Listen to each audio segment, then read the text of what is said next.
ਹੁੰਦੀਆਂ। ਆਪੇ ਬੰਦਾ ਸਿੱਖ ਜਾਂਦਾ ਖਾ ਖਾ ਕੇ ਠੋਕਰਾਂ ਜੀ, ਠੋਕਰਾਂ ਬਦਾਮਾਂ ਨਾਲੋਂ ਤੇਜ਼ ਹੁੰਦੀਆਂ।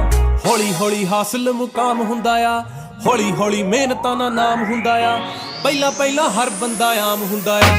ਦੁਨੀਆਦਾਰੀ ਚੋਂ ਜੋ ਤਰਾਸ਼ ਬਣਦੇ, ਆਪਣੇ ਤੇ ਰੱਖ ਵਿਸ਼ਵਾਸ ਬਣਦੇ ਹੋਏ। ਆਮ ਜਿਹੇ ਮੁੰਡੇ ਵੀ ਨੇ ਖਾਸ ਬਣਦੇ, ਆਮ ਜਿਹੇ ਮੁੰਡੇ ਵੀ ਨੇ ਖਾਸ ਬਣਦੇ ਹੋ। ਆਮ ਜਿਹੇ ਮੁੰਡੇ ਵੀ ਨੇ इब्राहिम नहीं है छोरे, बदनाम थे जो छोरे, बड़ा नाम